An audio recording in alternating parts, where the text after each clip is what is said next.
Éric Revel et c'est l'édito Écho. Bonjour Éric. Bonjour Phil, bonjour Patrick. Oui, Éric, la Confédération des petites et moyennes entreprises a interrogé 2400 PME et les résultats sont évidemment plutôt inquiétants pour le tissu économique. Oui, alors je vais essayer de vous détailler tout ça. Oui, ils sont inquiétants pour l'emploi et surtout pour la croissance, j'y reviendrai. Donc 2400 chefs d'entreprise, de PME et de TPE interrogés sur les perspectives économiques, leurs perspectives économiques, c'est ce qu'il y a de plus intéressant, et leur vision de l'avenir. Alors je vais vous donner juste deux chiffres. Le premier, c'est que 67% des dirigeants se disent inquiets pour l'avenir, 67%.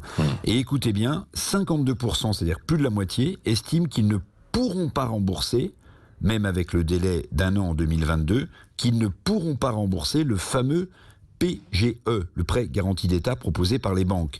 638 000 PME ont sollicité ce prêt pour les secourir, pour les aider à passer le cap tempétueux de la crise sanitaire et économique. Et donc, plus de 300 000 de ces entreprises affirment qu'elles ne seront pas en mesure de rembourser ce prêt parce que leur chiffre d'affaires ne le permettra pas. Oui. Alors, Jean Castex va annoncer de nouvelles mesures. Emmanuel Macron ne souhaiterait pas un nouveau reconfinement. Oui, alors, vous en parlez depuis ce matin. Et évidemment, le débat, il est là. Parce que, toujours d'après ce sondage, et peut-être qu'Emmanuel Macron l'a lu dans le détail, un chef d'entreprise sur deux affirme que son entreprise ne pourra pas supporter un troisième confinement.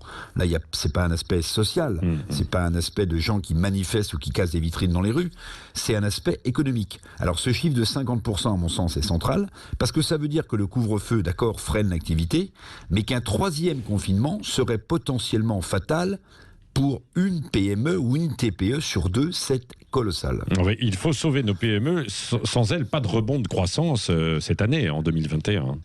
Voilà, en fait c'est ça le sujet central. L'hésitation d'Emmanuel Macron avec un gouvernement, on l'entend, qui ne partage pas, suivant les ministres, la volonté d'imposer ce troisième confinement, toutes ces hésitations se comprennent bien. Parce qu'il ne s'agit pas du classique débat entre santé et sanitaire.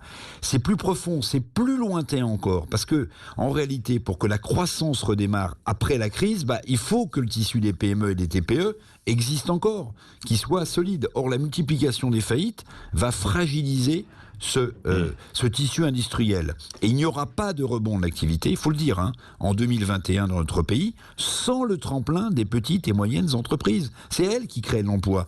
Donc s'il n'y a plus de tissu ou qu'il y a moins de tissu industriel de PME et de TPE, il n'y aura pas de rebond de croissance. Voilà sans doute pourquoi hier Bruno Le Maire a mis la pression sur le gouvernement et peut-être sur Emmanuel Macron en disant les 6% que vous avez promis de croissance en 2021, je ne suis pas certain de les tenir. Sous-entendu, ne reconfinez pas.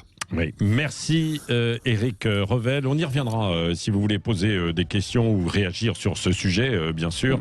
Donc le report du remboursement des PGE, les entreprises ne peuvent pas et donc elles demandent ce report dans l'immédiat pour, comme le disait Éric, avec ce sondage très éclairant.